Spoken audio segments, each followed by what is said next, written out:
You ever meet someone and just not get them? Like they say one thing, but something about it feels off. Or a friend snaps at you over something small, and you're standing there thinking, where did that even come from? And most people just shrug it off. Guess that's just how they are. And move on without ever actually understanding what just happened. But here's the thing. Most people think understanding someone means knowing facts about them, their job, their favorite food, what shows they binge. But that's not understanding a person, that's just information. Real understanding is something completely different, and once you learn how to actually do it, you start seeing people in a way most people never will, including the way they see themselves. Let me break this down, because it's simpler than it sounds, and I'm going to give you actual things to do, not just theory. Here's the first thing you need to get out of your head. People rarely tell you what's actually going on with them. Not because they're lying, but because most people don't even know what's going on with them. So if you're listening for the truth in someone's words, you're going to miss it almost every time. The truth is usually hiding in their behavior, the stuff they do without thinking, the stuff that leaks out around the edges of what they're actually saying. So here's the first thing you actually do. Next conversation you're in, stop watching their mouth and start watching their hands and feet. People manage their face on purpose. We're all trained to control our expressions. Almost nobody manages their hands or feet, because we don't think anyone's watching those. If someone's feet are angled toward the door while they're talking to you, some part of them wants out of that conversation, no matter how friendly their face looks. If their hands go still and stiff right when a topic comes up, that topic matters more than they're letting on. You're not trying to catch them lying, you're just noticing where the tension is. Second thing, when you're talking to someone and you want them to actually feel heard, don't just stare into their eyes the whole time. That gets intense fast and people unconsciously get defensive. Instead, look at the space between their eyebrows, right on the forehead. It reads as full attention to them, but it takes the pressure off both of you, and you'll notice people open up more, not less. Small thing, but it changes the whole tone of a conversation. Now here's where it gets more interesting, because there's a second layer underneath all of that. Every single person is running on a set of core needs, whether they realize it or not. The need to feel respected, the need to feel safe, the need to feel in control, the need to feel wanted. Almost every confusing behavior you'll ever witness in another human being is just one of those needs, showing up sideways. That friend who snapped at you over something small? Probably wasn't actually about you. Somewhere underneath that reaction, one of those needs got threatened. Maybe they felt disrespected earlier that day, and you just happened to be standing there when the pressure came out. The guy who brags constantly in every conversation? That's not confidence, that's usually the opposite.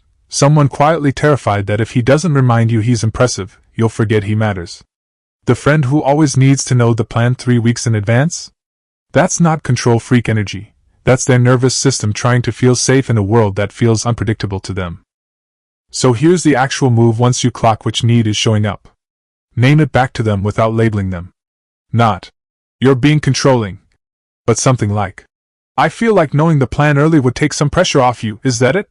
You're speaking directly to the need instead of reacting to the surface behavior, and people almost always soften immediately, because for once, someone addressed the actual thing instead of the symptom. Third thing, and this one's simple but most people never do it, mirror, just slightly. Not copying them exactly, that's creepy and obvious. But if someone's speaking slowly and quietly, you drop your own energy down to match. If they're speaking fast and excited, you pick your energy up a little to meet them.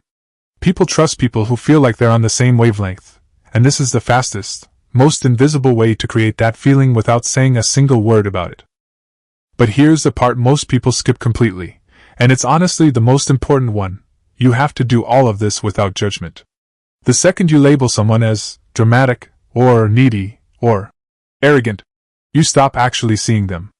You've just slapped a sticker on them and walked away satisfied.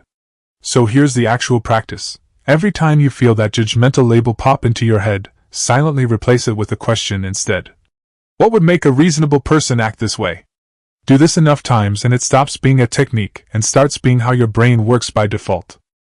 And this is where it gets almost uncomfortable, if you let it, because the same lens works on you too. That thing you do that annoys people, that you can't fully explain? It's probably protecting one of your own needs too. Try this on yourself sometime. Next time you catch yourself getting defensive or short with someone, pause and ask, What need of mine just got stepped on? You'll usually find an answer, and it's usually more useful than just feeling bad about your own reaction. So let's put this all together into something you can actually use starting today. Watch the hands and feet, not just the face. Rest your eyes on the forehead instead of locking eyes when you want someone to open up. Match their energy instead of overpowering it. Name the need instead of reacting to the behavior.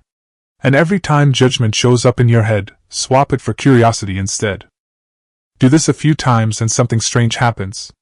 People start feeling understood around you without you ever explaining what you're doing.